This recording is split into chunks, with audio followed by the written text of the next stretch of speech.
네, 우리 교회학교 친구들 안녕하세요. 다들 잘 지내고 계시죠? 공부하느라고 많이 힘들 텐데 특별히 하나님 말씀을 통해서 여러분들이 다시 지혜도 얻고 또 힘을 얻는 그러한 기회가 되었으면 좋겠습니다. 목사님도 잘 보냈고요. 우리가 지난주에는 죄를 함께 배우면서 특별히 우리 원죄가 있었는데 그 모든 원죄가 우리 예수님의 피로 또 예수님 믿으면 깨끗이 씻겨지고 또 예수님 믿으면 해결된다 하는 것들을 함께 나누었습니다. 오늘은 죄에 대해서 두 번째 시간 갖도록 하겠습니다. 잘 한번 따라와 보세요. 자, 스타트합니다. 먼저 여러분에게 한 얘기 해드릴게요. 영국의 어느 정신병원에서 발표한 통계 말씀인데 정신질환에 걸려 고통당하는 환자들의 95%가 하나님의 용서를 믿지 않는 사람이라는 거예요.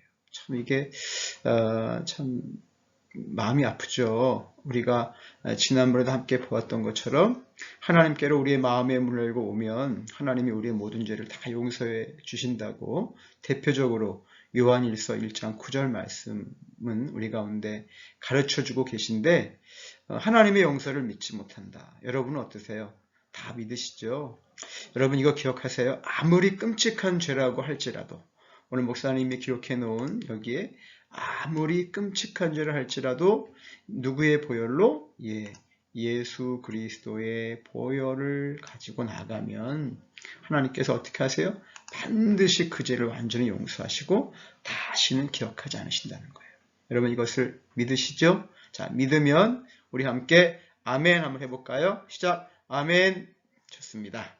자, 그래서 여러분에게 이제 목사님이 이 죄 해결책, 근본적인 죄 해결책의 말씀들을 함께 좀 나누기를 원합니다. 자, 목사님 성경책을 들고 있고요. 우리 함께 시편에 있는 말씀부터 우리 죄 해결책 좀 보기를 원할게요. 여러분들 성경책을 함께 펴시고 오늘 말씀을 함께 좀 봤으면 좋겠어요. 먼저 여러분의 주인이시고 아버지 되신 하나님은 어떤 분이십니까? 시편 86편 5절 제가 읽어드릴게요. 주는 선하사 사죄하기를 즐거워하시며 주께 부르짖는 자에게 인자하심이 후하십니다. 그랬어요. 그래서 여기 말씀 가운데 핵심은 뭐냐면 우리 하나님께서는 뭐 하시기를 좋아하신다? 사하시기를 즐거워하신다. 이 사한다는 게 뭐죠? 이게 바로 용서가 되겠습니다. 그렇죠? 그래서 우리 하나님께서는 마음의 문을 열고 하나님 잘못했습니다. 하나님 용서해 주세요. 라고 하는 모든 사람들 이 말씀대로. 왜 그렇죠? 우리 하나님의 성품이 뭐라고요? 선하시기 때문이다. 그렇죠? 그거 기억하세요. 그 다음 그 하나님께서 죄 지은 그리스도인들을 위해 어떤 대책을 마련하셨나요? 자, 이건 요한 1서에 있는 말씀으로 우리가 좀 신약으로 한번 가볼게요. 요한 1서 먼저 2장 1절로 2절에 보시게 되면 이렇게 말씀하고 있습니다. 나의 자녀들아 내가 이것을 너희에게 쓰면 너희로 죄를 범하지 않게 하려 함이라. 만일 누가 죄를 범하여도 아버지 앞에서 우리에게 대언자가 있으신 곧 의로우신 예수 그리스도시라. 자, 만일 누가 죄를 범하여도 아버지 앞에서 우리에게 대언자가 있으니, 그렇죠? 이 대언자가 누구예요? 예수님이시죠. 그래서 2절에 보세요. 그는 우리 죄를 위한 화목제물이니 우리만 위할 뿐 아니라 온 세상의 죄를 위함이시니라. 그래서 이 말씀에 따른다면 뭐가 되죠? 죄를 짓게 되면 그 사람은 뭐예요? 온 세상의 죄를 대신하시는 누구?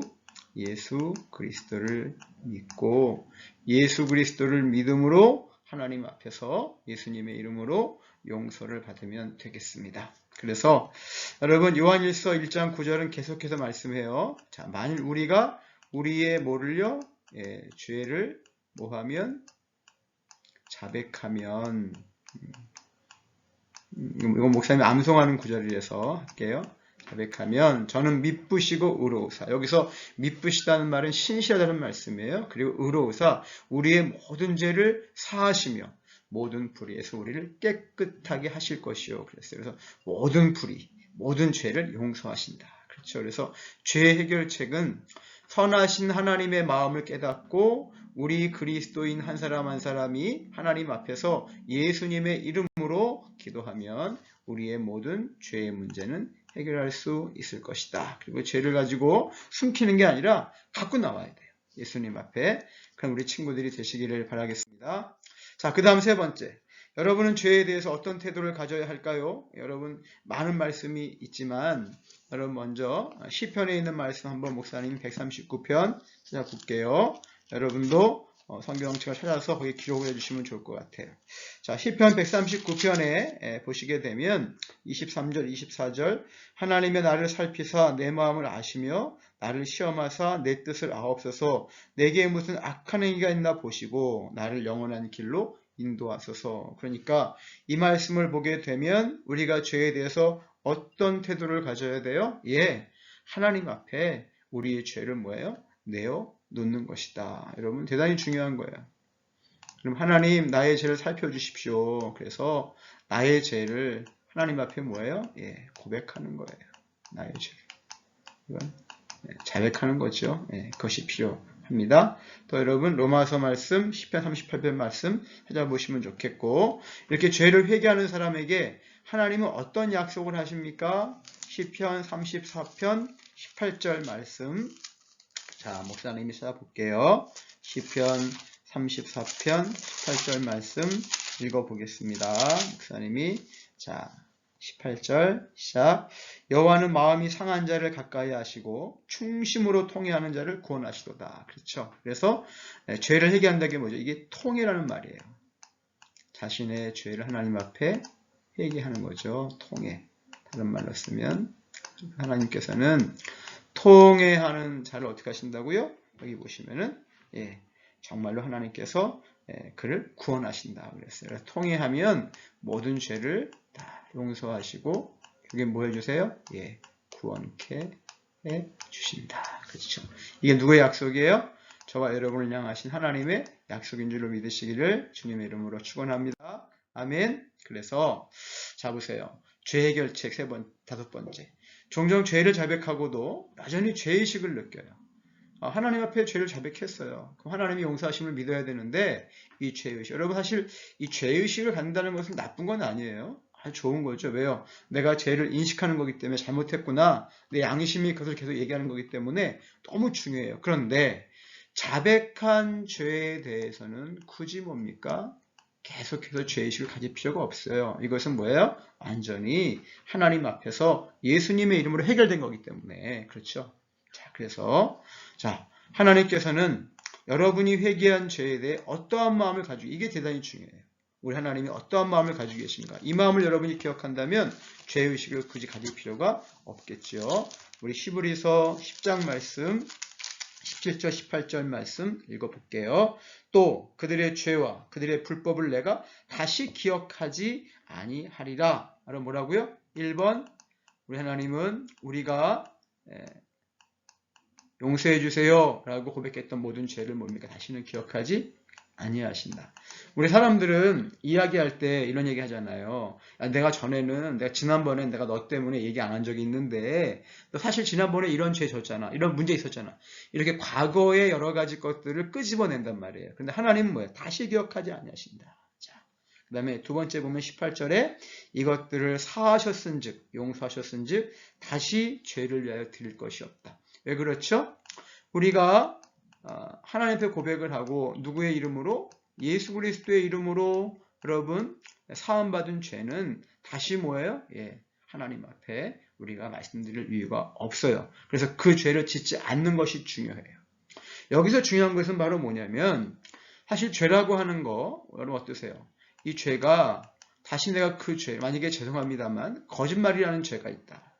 다시는 거짓말하지 말아야지 라고 이렇게 생각은 하지만 나도 모르게 또 거짓말할 때가 있어요. 그런데 이런 죄를 반복적으로 짓게 되면 어떻게 되죠?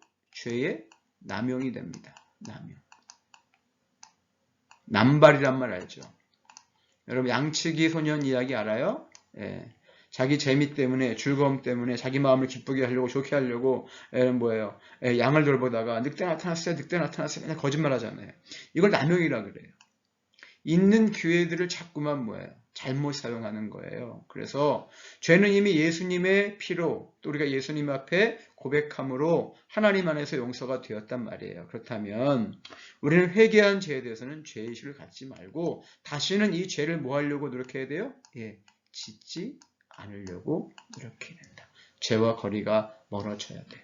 오늘 그러한 우리 교육부서 친구들이 되시기를 주님의 이름으로 축복합니다. 여러분, 이 죄에 대한 부분들 너무 중요해요. 이것이 예수님의 은혜로, 십자가의 은혜로 완전히 해결되어졌음을 믿을 때 저와 여러분이 하나님의 구원 안에 있는 것이고, 여러분, 어떠한 외부에 또는 어떠한 죄가 몰려와도 우리 하나님 안에서 성령으로 말미암아 보호를 받게 되는 줄로 믿습니다. 그래서 마지막 결론은 자백의 방편을 남용으로 사용하지 마십시오. 그렇죠.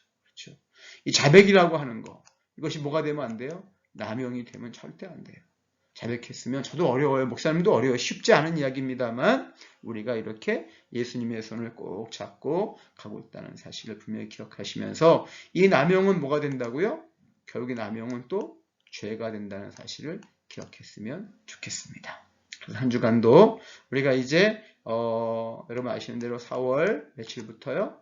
달력보면 11일부터 15일까지 뭐죠? 고난주간이에요. 고난주간이 어떤 주간이죠? 예수님께서 우리의 죄를 위해 십자가를 지시기 위해 걸어가신 한 주간을 우리가 고난주간이라고 이야기를 해요.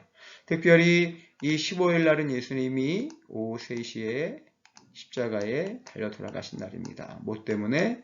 우리의 죄 때문에, 나의 죄 때문에. 그렇죠? 그래서 여러분 이 고난주간을 잘 기억했으면 좋겠어요. 그래서 여러분도 한 끼 금식도 하고 또 기도도 하고 이 한 주간 한 끼 금식한다고 해서 안 죽어요.